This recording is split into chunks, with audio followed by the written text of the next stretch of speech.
अगर मैं आपसे पूछूं कि गर्भगृह का ताला किसने खुलवाया था, तो आप कहेंगे जज साहब ने खुलवाया था या प्रशासन ने खुलवाया था।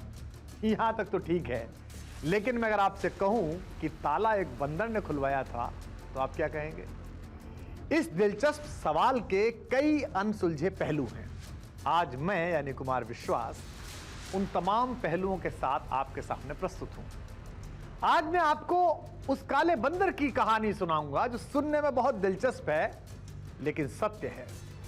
साथ ही कुछ ऐसे सियासी बजरंगियों से भी आपकी भेंट कराऊंगा जो पर्दे के पीछे से ताला खोलो का खेल लगातार खेल रहे थे।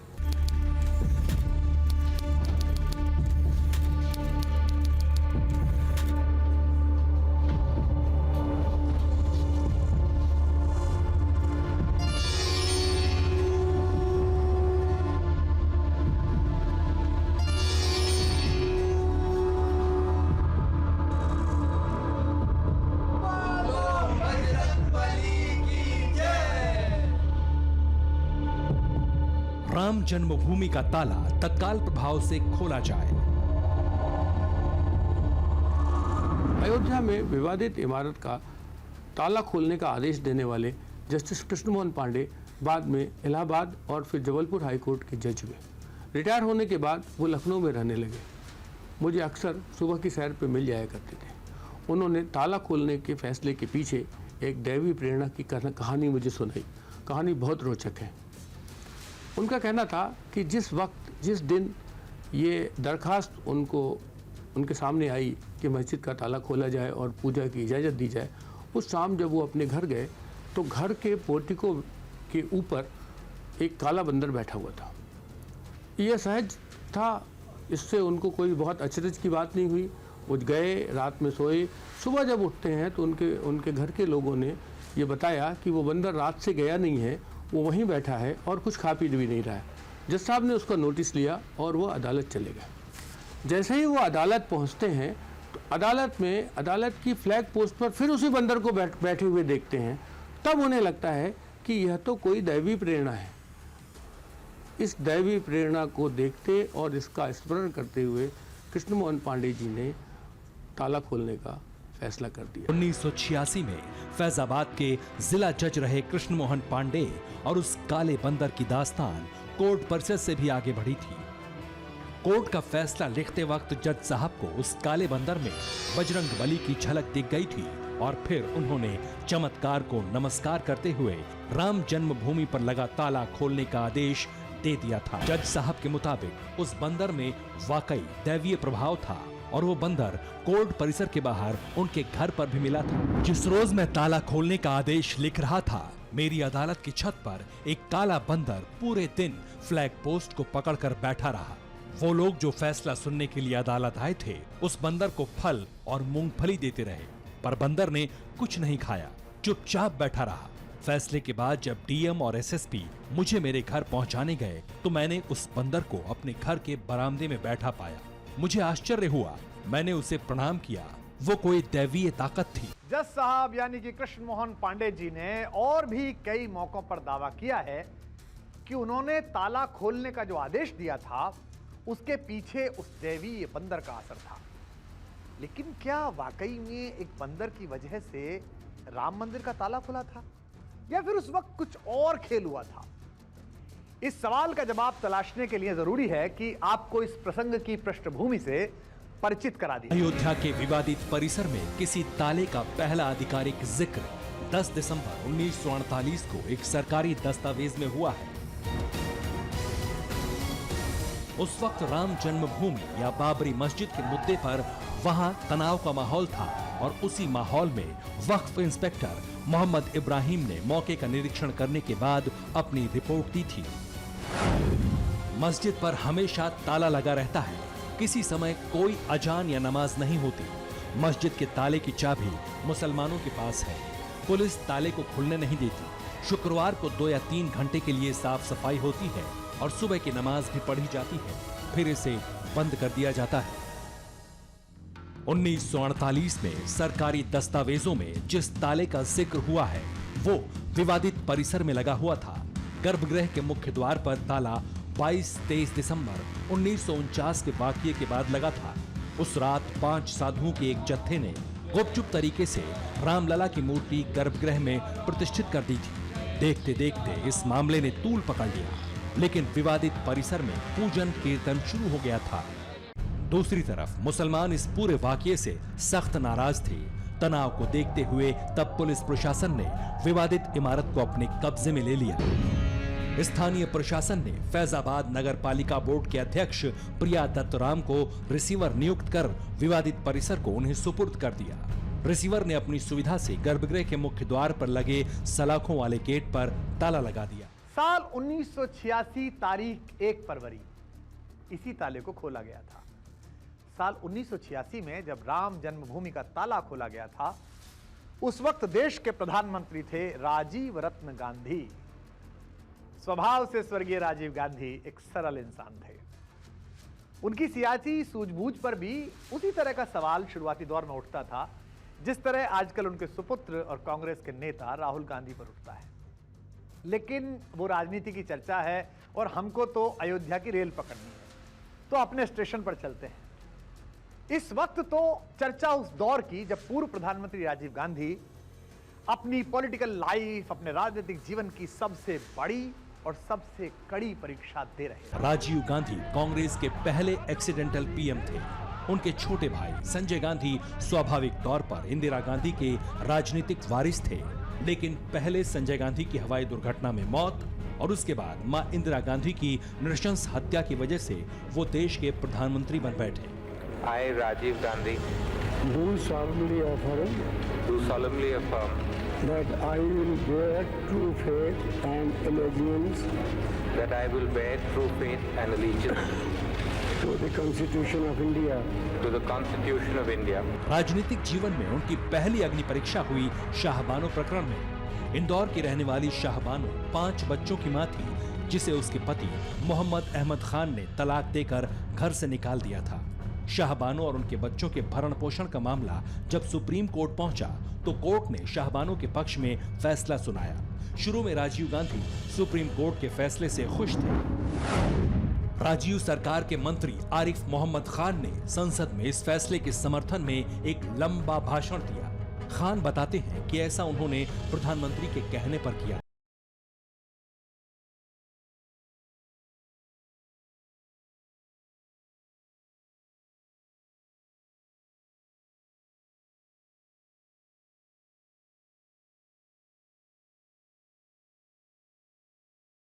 सुप्रीम कोर्ट के फैसले को पलट दिया। दूसरी तरफ बीजेपी ने राजीव गांधी पर मुस्लिम तुष्टीकरण का आरोप लगाते हुए इस मुद्दे को लपक लिया और उसके साथ साथ आरएसएस और विश्व हिंदू परिषद ने पूरे देश में राजीव गांधी सरकार के खिलाफ आंदोलन शुरू कर दिया।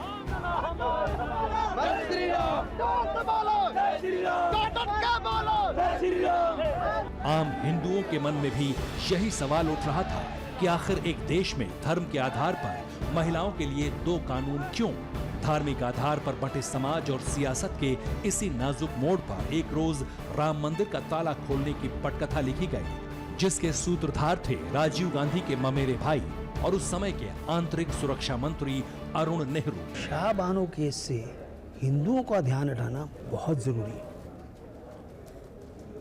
एक ख्याल है मेरे मन में, क्या जिससे हिंदू भी खुश हो जाएंगे और मुस्लिम भी नाराज नहीं होंगे।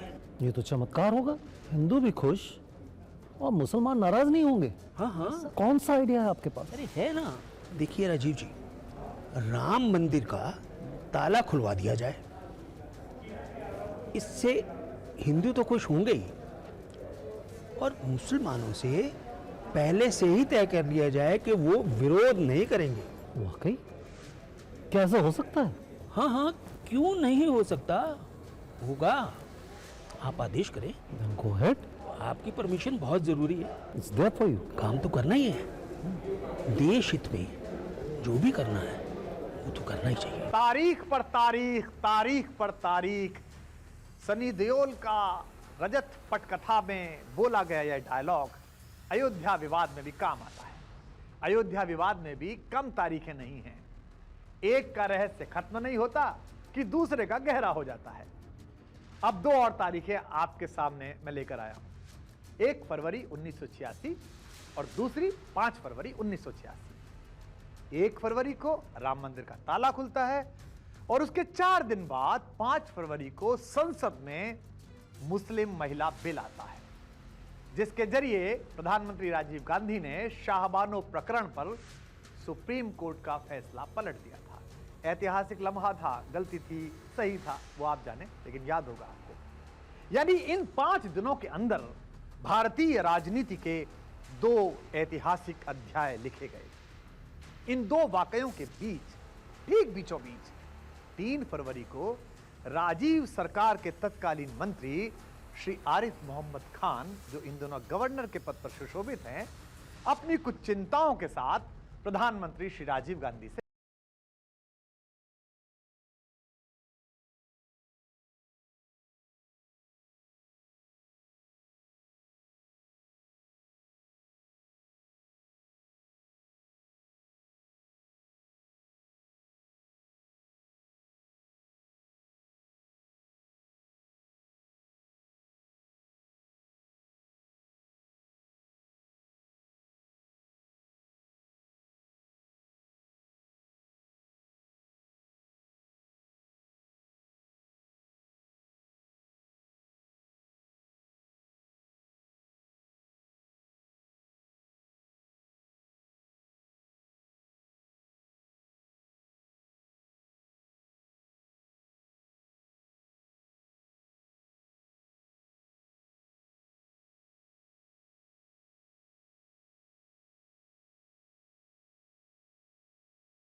फरवरी को विवादित इमारत का ताला खुलता है।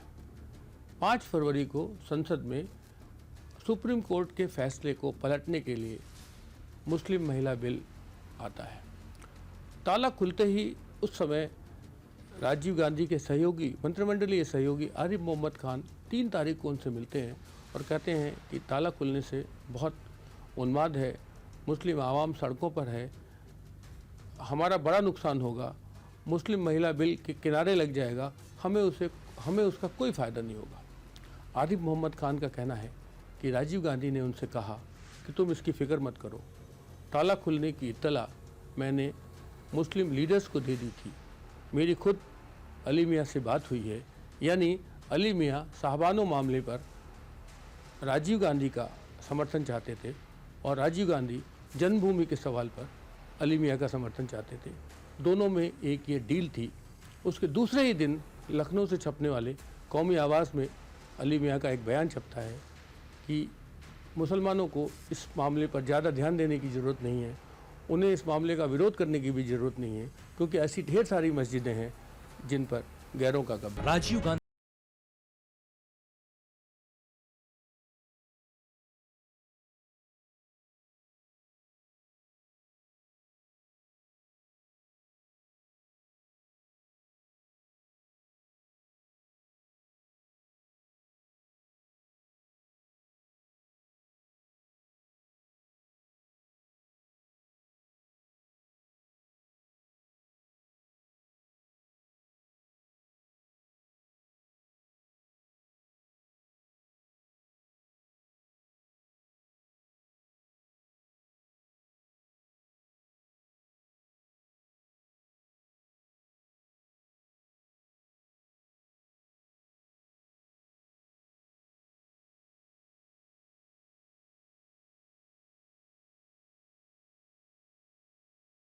जाएगा। ताला खुलने का जो पूरा का पूरा षड्यंत्र था, उसमें राजीव गांधी, अरुण नेहरू के अलावा तीसरी कड़ी वीर बहादुर सिंह थे। वीर बहादुर सिंह उत्तर प्रदेश के मुख्यमंत्री थे, इसलिए इन दोनों ने अपनी योजना में उन्हें हिस्सा बनाया। क्योंकि जब डिस्ट्रिक्ट जज ने नोटिस दी राज्य सरकार को, तो राज्य सरकार की तरफ से कलेक्टर और एसएसपी को ये बताना था कि अगर ताला खुला तो इससे लॉ एंड ऑर्डर की कोई प्रॉब्लम नहीं खड़ी होगी, लॉ एंड ऑर्डर ठीक रहेगा, इससे कोई हिंसा नहीं होगी, कोई उत्पात नहीं मचेगा। और वही हुआ। फैज़ाबाद की अदालत में जिस रोज़ ये दरख्वास्त लगी कि वहाँ ताला खोला जाए, डिस्ट्रिक्ट जज ने डीएम और एसएसपी को तलब किया कोर्ट में, क्योंकि उतना वक्त नहीं था और शायद वो उतना वक्त देना नहीं चाहते थे। डीएम और एसएसपी ने उनकी अदालत में आके जो अपना बयान रिकॉर्ड कराया, उसमें उन दोनों ने कहा कि अगर आप ताला खोलने की इजाज़त देते हैं तो इससे कानून और व्यवस्था की कोई समस्या खड़ी नहीं होगी, दोनों पक्ष कोई झगड़ा नहीं होगा, हम और प्रशासन इस समस्या से निपटने में सक्षम है। अब आप समझ सकते हैं कि राज्य सरकार की सहमति से ये ताला खुला था। ये घटना मुझे वीर बहादुर सिंह ने मुख्यमंत्री पद से हटने के बाद जब वो संचार मंत्री हुए तो उन्होंने स्वयं बताई। तो अब फिर लौटते हैं कथित दैवीय प्रभाव वाले उस काले बंदर के मुद्दे पर, वही जिसे हम पीछे छोड़ाए हैं। जज कृष्ण मोहन पांडे जी का दावा है कि उन्हें काले बंदर में स्वयं बजरंग बली हनुमान जी की झलक दिखाई दी और उन्होंने ही ताला खोलने का आदेश दे दिया। बड़ी दिलचस्प बात है और दिलचस्प तथ्य है कि जज कृष्ण मोहन पांडे ने अपनी इस भक्ति भावना को कभी छुपाया नहीं। अपनी आत्मकथा तक में प्रामाणिक रूप से उन्होंने इस बात का उल्लेख किया है। वैसे जज पांडे ने उस वक्त इतनी समझदारी जरूर दिखाई कि उन्होंने अपने फैसले में उस काले बंदर का उल्लेख नहीं किया। इस कारण उनकी तारीफ होनी चाहिए, लेकिन एक बंदर से प्रेरणा लेकर फैसला देना कितना उचित है या अनुचित है, इसे मैं आप कृष्ण मोहन पांडे ने एक काले बंदर में जिस भक्ति भावना के साथ बजरंग बली के दर्शन किए और राम जन्मभूमि का ताला खोलने का फरमान जारी किया, उसकी खबर लोगों को बाद में लगी। अपने फैसले में तो उन्होंने बाकायदा तथ्यों और तात्कालिक हालात का हवाला देते हुए ताला खोलने का आदेश दिया था। जो मुख्य विचारणीय आधार था वो ये था कि प्रतिवादियों को ताला खुलवाने के लिए निर्देशित किया जाए कि नहीं। मैंने इस संबंध में जिलाधीश और वरिष्ठ पुलिस अधीक्षक फैजाबाद को सूचनाएं दे दी हैं। उन्हें नहीं मालूम कि कब और किसके आदेश से ये ताले डलवाए गए। उन्होंने स्पष्ट रूप से स्वीकार किया है कि मंदिर के द्वारों से ताला खुलवाने पर भी मूर्तियों की सुरक्षा और शांति कायम रखी जा सकती है।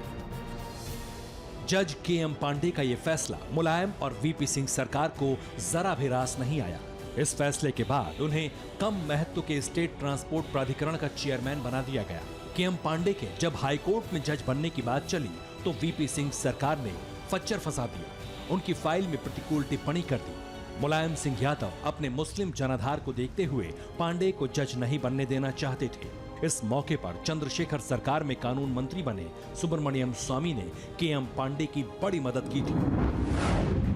सुब्रमण्यम स्वामी कहते हैं कि मुलायम सिंह के 2-3 काम मेरे मंत्रालय में फंसे हुए थे जिन्हें वो केंद्र सरकार से करवाना चाहते थे।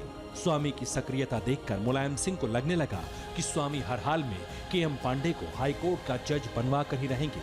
आखिरकार 24 जनवरी 1991 को के.एम. पांडे को इलाहाबाद हाईकोर्ट का जज बनाया गया, लेकिन 1 महीने बाद ही उनका ट्रांसफर मध्य प्रदेश हाईकोर्ट के लिए कर दिया गया। सुब्रमण्यम स्वामी कहते हैं कि उन्होंने के.एम. पांडे से कहा कि इलाहाबाद में उनके होने से आजम खान और मुलायम सिंह के दूसरे साथी बेवजह खड़ा करते रहेंगे। ऐसे में उनका जबलपुर कोर्ट जाना ठीक रहेगा।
के सरकारी दबाव या किसी तरह की सौदेबाजी की कोई बात कभी सामने नहीं आई। ये जरूर है कि वो राम भक्त थे और धार्मिक इंसान थे। मनुष्य अपने सद्भावनाओं, अपनी संभावनाओं से अतिरिक्त एक अलग व्यक्ति भी होता है। इसीलिए संभावना इसी बात की है कि ताला खोलने के मुद्दे पर दोनों थ्योरी अलग अलग भूमिका निभा रही हों। जज साहब फैसला लिखते वक्त बेशक एक काले बंदर के प्रभाव में आए हों, लेकिन ताला खोलने में असली भूमिका तो उस वक्त के कुछ सियासी बजरंगियों ने निभाई थी। इस शो में आज बस इतना ही। अगले शो में कहानी उस राम भक्त की जो गोली खाने के बाद भी मरते वक्त सड़क पर सीताराम लिखता है। अयोध्या के सीताराम की कहानी अगले